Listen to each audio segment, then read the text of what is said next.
एक सुंदर बहू की चार बातें यदि आपने ठीक से समझ लीं तो आपको कभी गरीबी का मोह नहीं देखना पड़ेगा। नमस्कार, राधे कृष्णा दोस्तों, आज मैं आपके लिए एक बड़ी ही सुंदर, एक बड़ी ही अच्छी कहानी लेकर के हाजिर हुआ हूँ, जिस कहानी को सुनने के बाद में आपको बड़ी ही अच्छी शिक्षा मिलने वाली है। तो बंधुओं, एक ही निवेदन है कि अभी तक चैनल को सब्सक्राइब नहीं किया है तो पहले चैनल को सब्सक्राइब करें, वीडियो को लाइक कर दें, कमेंट में राधे कृष्णा जरूर लिख दें। आइए आपका कीमती समय न बर्बाद करते हुए इस कहानी की तरफ गौर करते हैं। बड़ी ही सुंदर कहानी है। दर्शक बंधुओं, कहते हैं कि हमें कभी भी किसी पर बिना कुछ जाने हुए या फिर उसके बारे में बिना कुछ चीज सोचे हुए उस पर आरोप नहीं लगाना चाहिए। ऐसा ही हुआ है इस कहानी में। एक नई बहू ने कैसे अपने ससुर को बड़ी ही ज्ञानवर्धक बातें बताई, जो कि बड़ी ही सुंदर है। दोस्तों, एक बार की बात है, एक बार कहीं पर बसा हुआ एक छोटा सा गांव था, जिस गांव में एक लड़का और उसकी पत्नी और उसका बूढ़ा बाप रहा करते थे।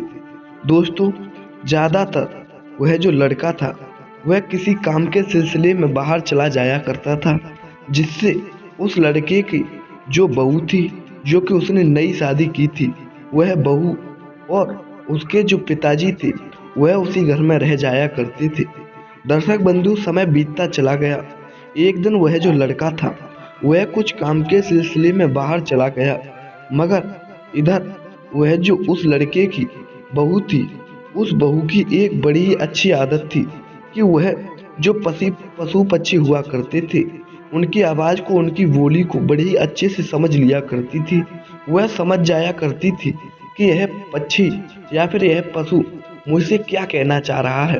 दोस्तों, एक दिन क्या हुआ कि एक दिन वह जो बहू थी वह रात के समय एक घड़ा उठाती है खाली, और उसे लेकर के बाहर चली जाती है, क्योंकि एक सियार बड़ी जोर जोर से कुछ आवाज निकाल रहा था, कुछ चिल्ला रहा था। दर्शक बंधु, मगर वह जो पत्नी थी उस लड़के की, उसने उस सियार की बातों को समझ लिया, इसीलिए वह घड़ा लेकर के घर से बाहर निकल गई। इधर वह जो उस लड़के का बूढ़ा बाप था, उसे यह लगा कि यह स्त्री चरित्रहीन है, इसीलिए यह मेरे बेटे को धोखा दे रही है, इसीलिए यह चुपचाप किसी से मिलने के लिए चली जाती है घड़ा उठा करके। मगर बात कुछ और ही थी।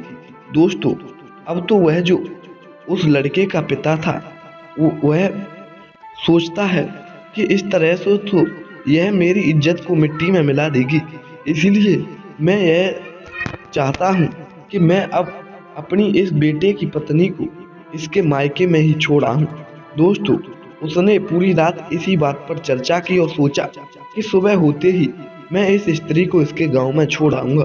दोस्तों, उसने बिना कोई सोचे समझे हुए अपनी जो बेटे की पत्नी थी उसको अपने साथ में लिया और चल दिया।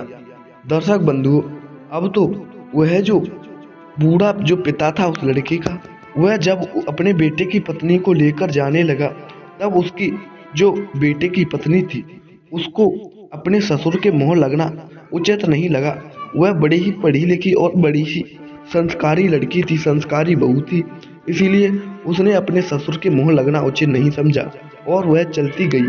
दर्शक बंधु, जब वह कुछ आगे बढ़े तो उन्हें रास्ते में एक नदी पड़ी, जहाँ पर उसके ससुर ने कहा, ए बहू, तुम ऐसा करो, अपने जूते उतार लो और इस पानी से उस पार निकल जाओ।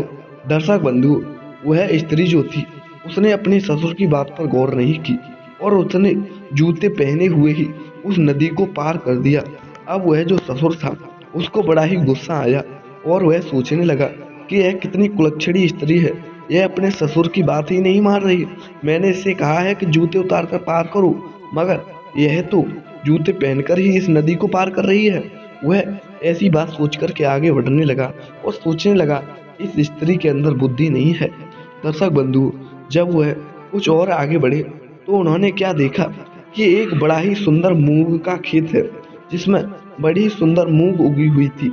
एकदम से वह जो ससुर था वह कहने लगा अपनी बहू से कि कितना सुंदर मूंग का खेत है, बड़ी ही अच्छी मूंग होगी इसमें तो। दर्शक बंधु, जैसे ही उसके बेटे की बहू ने इतनी बात सुनी तो उसने कहा, हाँ सुंदर तो है, यदि इसे पशु न खाए तो। दर्शक बंधु, अब तो उसकी बात को उस बहू ने काट दिया। फिर से ससुर को गुस्सा आया और वह सोचने लगा कि यह कैसी स्त्री है, यह तो मेरी बात को ही काट दे रही है। दर्शक बंधु, कुछ और आगे बढ़े।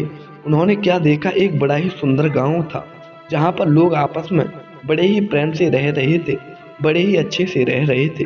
मगर दोस्तों, अब तो जैसे ही उस ससुर ने कहा बड़ा ही सुंदर अच्छा गांव है, तो वह जो बहू थी उसने कहा, हाँ सुंदर तो है मगर उजड़ा नहीं तू। दोस्तों, फिर से उसके इतने वचन सुनने पर ससुर गुस्से से लाल हो गया और सोचने लगा, मैंने तो अपने बेटे की शादी एक बड़ी ही कुलच्छड़ी स्त्री से कर ली। इससे अच्छा तो है मैं किसी दूसरी स्त्री से ही अपने बेटे का विवाह करवा देता। दोस्तों, अब तो वह अपनी जो बेटे की बहू थी उसको गलत समझने लगा। मगर दर्शक बंधु, बात कुछ और ही थी। आगे और बढ़े, उन्हें एक बड़ा ही हट्टा कट्टा सा पहलवान दिखाई दिया जो कि बड़ा ही चौड़ा और लंबा था। दोस्तों, अब तो वह जो ससुर था उसने जैसे ही कहा कि बड़ा ही अच्छा पहलवान है, तो वह जो स्त्री थी उसने फिर से जवाब दे दिया कि पहलवान तो अच्छा है अगर पिटकर नहीं आया तो। दोस्तों, अब तो ससुर को और ज्यादा गुस्सा आया और वह बड़े ही गुस्से से लाल हो गया। अब वह आगे गए और आगे जाकर के रास्ते में उस ससुर ने सोचा कि चलो यहीं पर विश्राम कर लेते हैं थोड़ी देर, उसके बाद इसे इसके मायके छोड़ कर के आऊंगा। दोस्तों, अब तो वह जो ससुर था वह जाकर के एक बरगद के तने के पेड़ के पास में बैठ गया। तने के नीचे जाकर के वह बैठ गया और आराम करने लगा। मगर वह जो स्त्री थी वह उस तने के पास में नहीं बैठी, वह जो बहू थी वह थोड़ी दूर पर जाकर के बैठ गई। दोस्तों, अब वह सोचने लगा, इसके अंदर बिल्कुल भी बुद्धि नहीं है, यह तने के पास आकर के थोड़ी देर विश्राम नहीं करती, यह तो दूर जाकर के खड़ी हो गई है। अब दर्शक बंधु, थोड़ी देर वहीं बैठने के बाद क्या हुआ कि जैसे ही वह ससुर और वह स्त्री बैठे हुए थे, तभी उस स्त्री ने क्या देखा कि एक कौवा उसी बरगद की डाली पर बैठा हुआ है और कांव कांव कर रहा है। दर्शक बंधु, अब तो वह जो स्त्री थी वह उस कौवे की बात को समझ गई। मगर एकदम से वह जो स्त्री थी वह कहने लगी, अरे कौवा, तू क्यों कांव कांव कर रहा है? क्यों मुझे तू यहाँ पर जो सोना गड़ा हुआ है इस पेड़ के नीचे, तू उसके बारे में क्यों मुझे बता रहा है? यदि मैं पहले एक बार मुझे सियार ने बुलाया था, तब मैं वहाँ पर गई थी गधा लेकर के। वहाँ पर सियार की बात मैं समझ गई थी।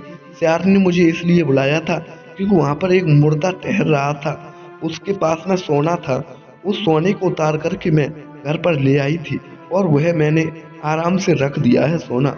लेकिन मैं जब वह सोना लाई थी तब तो यह मुझे जो मेरा ससुर है यह मुझे मायके छोड़ने जा रहा है। यदि मैं तेरी बात मानूंगी और यहाँ पर से यह जो बरगद का वृक्ष है यदि मैं यहाँ पर गड्ढा कर दूंगी तो मेरा ससुर न जाने क्या करेगा। दोस्तों, इधर उसका जो ससुर था वह इतनी बात को सुन रहा था। एकदम से जैसे ही उसने सोने के बारे में सुना तो वह एकदम अचंभित हो गया और सोचने लगा, अरे मैं तो अपनी बहू को गलत समझ रहा था, ये तो बड़ी ही अच्छी निकली। यह उस दिन घड़ा लेकर के किसी से मिलने नहीं, बल्कि यह तो उस दिन सोना लेने के लिए गई थी जो कि एक मुर्दा तैर रहा था पानी पर, उसका ये सोना लेकर के आई थी।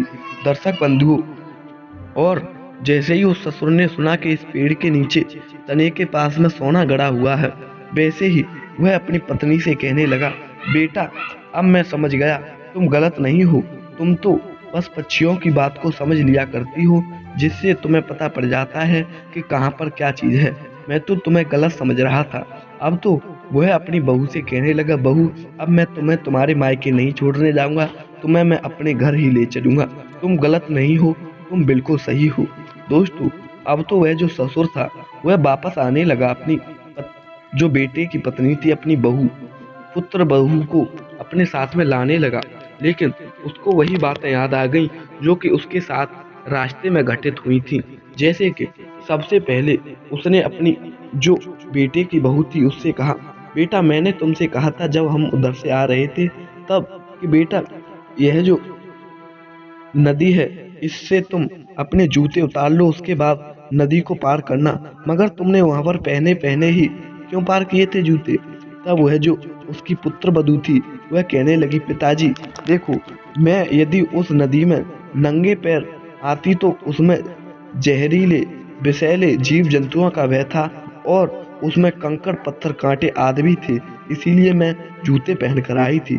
दोस्तों, जैसे ही उसके ससुर ने इतनी बात सुनी तो बड़ा ही खुश हो गया और उसने कहा, बेटा दूसरी बात है, तुम वहां पर जब मूंग के खेत में मैंने तुमसे कहा था कि बड़ा ही सुंदर खेत है, तब तुमने कहा था कि पशु न खाए तू, यानी कि उसका मतलब क्या है?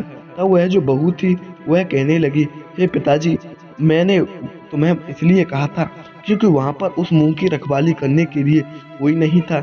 यदि वहां पर जीव जंतु आकर के उसे खा देते या उसमें लेट करके उस मूंग को खराब कर देते तो वह कैसी मूंग? दोस्तों, जैसे ही उसके ससुर ने इतनी बात सुनी तो बड़ा ही खुश हो गया। और तीसरी बात, उसने अपनी जो पुत्र वधू थी, अपने बेटे की बहू, उससे पूछा, बेटा ये बताओ, तुमने उस गांव को मैंने जब सुंदर बताया था तो तुमने ये क्यों कहा था कि यदि उजड़ा नहीं तो सुंदर है? तो वह जो स्त्री थी, उसके बेटे की बहू, उसने कहा, पिताजी वो सुंदर तो गांव था, मगर आपने देखा था हम वहां से निकल कर के आ रहे थे, तब किसी में इतनी सभ्यता नहीं थी कि किसी ने हमसे यह कहा हो कि आराम कर लो, विश्राम कर लो, पानी पी लो। यह हमसे किसी ने नहीं कहा था। तो उस गांव में कैसी सभ्यता थी? और विद्वान लोग कहते हैं, जहां पर दूसरों का सम्मान नहीं किया जाता हो वह कोई गांव नहीं होता, वहां पर वह कोई अच्छा गाँव नहीं होता और वह कोई अच्छा व्यक्ति नहीं होता। इसलिए उस गांव में अच्छे व्यक्ति नहीं थे जिन्होंने हमें आदर सम्मान भी नहीं दिया। दर्शक बंधुओं, अब वह जो पिता था यानी कि ससुर था, उसने अपनी बहू से कहा, बेटा एक और बात, तुम जब हम वहां पर जो जवान हट्टा कट्टा था, पहलवान आ रहा था, मैंने कहा कितना हट्टा कट्टा है, जवान है, मगर तुमने यह क्यों कहा था कि कहीं पिटकर ना आया? तो वह जो बहू थी उसके लड़के की, ससुर के की, उसने कहा, पिताजी वैसे शरीर तो बहुत लोगों का होता है, मगर कई कई लोगों में जिगरा नहीं होता, कई कई लोगों में ताकत तो होती है मगर उनके अंदर दिमाग नहीं होता, जिगरा नहीं होता, बुद्धि नहीं होती, इसलिए वह पिटकर आ जाते हैं। मगर कई कई लोगों के अंदर जिगरा होता है और ताकत नहीं होती, मगर उनके पास में बुद्धि होती है, जिससे वह कहीं पिट कर नहीं आते, वही असली पहलवान होते हैं। दोस्तों, अब तो उसका ससुर बड़ा ही अच्छा महसूस करने लगा, सोचने लगा, मुझे बड़ी ही अच्छी बहू मिली है। अब वह जो उसका पिता था, ससुर यानी कि, उसने कहा, बेटा तुम उस बरगद के तने के पास क्यों नहीं बैठी? तब वह बहू थी, नई बहू, उसने कहा, पिताजी वहां पर तने के आसपास जहरीले सर्पों का, जहरीले पशुओं का और जहरीले जीव जंतुओं का भय था, इसीलिए मैं तने से दूर बैठी। यदि वह हमें कुछ नुकसान पहुंचा देते तो बड़ा ही गलत हो जाता, इसीलिए मैं वहां से दूर बैठी। दोस्तों, अब तो वह जो ससुर था वह अपने मन में सोचने लगा, हमें कभी कभी किसी पर बिना सोचे समझे अंधविश्वास नहीं करना चाहिए, पहले उसके बारे में अच्छे से पता करना चाहिए कि यह व्यक्ति कैसा है। दर्शक बंधुओं, अब तो उसे अच्छे से महसूस होने लगा कि मुझे एक बड़ी ही अच्छी और नेक बहू मिली है, मेरी बहू के अंदर बड़े ही अच्छे गुण हैं, मेरी बहू बड़ी ही अच्छी है, मेरी बहू के अंदर बड़े ही अच्छे संस्कार हैं। दोस्तों, अब तो वह सोचने लगा, मैं तो अपनी बहू को खामखा गलत समझ रहा था, मगर यह मेरी बहू तो बड़ी ही अच्छी निकली। दोस्तों, यदि ऐसी बहू हमारे घर में आ जाती है तो वह हमें कभी गरीबी का मुंह नहीं देखने देती, वह हमें कभी गरीब नहीं रहने देती। दर्शक बंधुओं, ऐसी ही बहू सबके घर में हो तो वह कभी गरीबी का मुंह नहीं देखेगा। दर्शक बंधुओं, उम्मीद करता हूँ आपको यह कहानी जरूर पसंद आई होगी। अच्छी लगी है तो कृपया चैनल को सब्सक्राइब कर लें, वीडियो को लाइक शेयर कमेंट करना बिल्कुल ना भूलें। फिर मिलेंगे नई कहानी के साथ, तब तक के लिए राधे कृष्णा, जय हिंद, जय शिव।